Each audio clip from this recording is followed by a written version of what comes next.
Thiruvananthapuram techno പാർക്കിന്റെ 4ാം ഘട്ട വികസനമാണ് ടെക്നോ സിറ്റി പദ്ധതി. ഏകദേശം 1 ലക്ഷത്തിൽ പരം ആളുകൾക്ക് തൊഴിൽ ലഭിക്കുന്ന ഈ പദ്ധതിയുടെ പ്ലാൻ സർക്കാർ തയ്യാറാക്കുകയും തിരുവനന്തപുരം ജില്ലയിലെ പള്ളിപ്പുറത്ത് 450 ഏക്കർ സ്ഥലം ഏറ്റെടുക്കുകയും ചെയ്തതാണ്. എന്നാൽ ടെക്നോ സിറ്റിക്കായി തയ്യാറാക്കിയ മാസ്റ്റർ പ്ലാൻ പ്രകാരം നിർമ്മിക്കേണ്ട കെട്ടിടത്തിന്റെ നിർമ്മാണോദ്ഘാടനം നടക്കുന്നത് 2017 ഒക്ടോബറിൽ പിണറായി വിജയൻ സർക്കാർ അധികാരമേറ്റതിന് ശേഷം മാത്രമാണ്. 2 ലക്ഷം ചതുരശ്ര അടി വലിപ്പത്തിൽ നിർമ്മിക്കുന്ന ഈ കെട്ടിടം കിഫ്ബിയിൽ നിന്ന് 105 കോടി രൂപ വകയിരുത്തിയാണ് നിർമ്മിക്കുന്നത്. ഈ കെട്ടിടത്തിന്റെ നിർമ്മാണം ഉടൻ പൂർത്തിയാകും. ഇതിനു പുറമെ ഇതേ ക്യാമ്പസിൽ തന്നെ സൺടെക്കിന്റെ 17 നില കെട്ടിടത്തിന്റെ നിർമ്മാണവും അന്തിമഘട്ടത്തിലാണ്. ബ്രിഗേഡ് ഗ്രൂപ്പ് ക്യാമ്പസിൽ നിർമ്മിക്കുന്ന വേൾഡ് ട്രേഡ് സെന്ററിന്റെ നിർമ്മാണവും ഉടൻ ആരംഭിക്കും. കൂടാതെ കേരള സർക്കാർ ആരംഭിക്കുന്ന ഡിജിറ്റൽ സർവകലാശാലയുടെ ആസ്ഥാനവും ടെക്നോ സിറ്റി ക്യാമ്പസിലാണ്. വാക്ക് ടു വർക്ക് ടൗൺഷിപ്പായി ആസൂത്രണം ചെയ്യുന്ന ടെക്നോ സിറ്റി ക്യാമ്പസ് 300 ഏക്കർ സ്ഥലത്താണ് നിലവിൽ വരുന്നത്.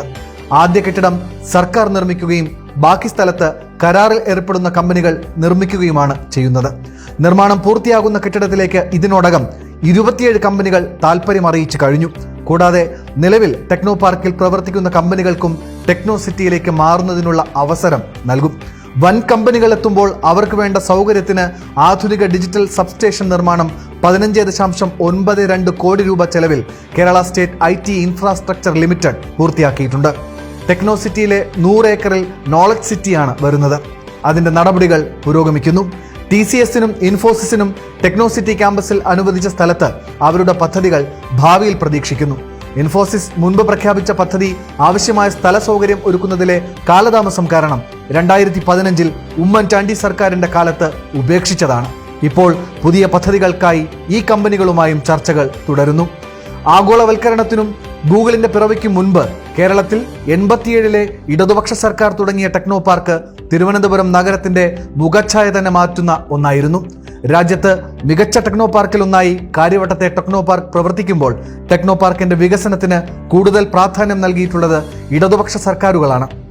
ടെക്നോ പാർക്കിന്റെ 2ാം ഘട്ട വികസനമായി 86 ഏക്കർ ഭൂമി ഏറ്റെടുത്ത് 50 ഏക്കർ ഇൻഫോസിസിനും 36 ഏക്കർ US ടെക്നോളജിക്കും നൽകിയതും 3ാം ഘട്ട വികസനത്തിന് 100 ഏക്കർ ഏറ്റെടുത്തതും ടെക്നോ സിറ്റിക്ക് ഭൂമി ഏറ്റെടുത്തതും 2006-11 ഇടതുപക്ഷ സർക്കാരിന്റെ കാലത്താണ്.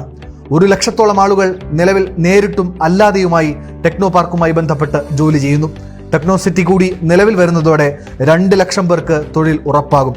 2011-16 കാലത്ത് ഈ പദ്ധതി നടത്താൻ ശ്രമിക്കാത്തവർ കേരളത്തിലെ ജനങ്ങളെ വഞ്ചിക്കുകയാണ് ചെയ്തത്.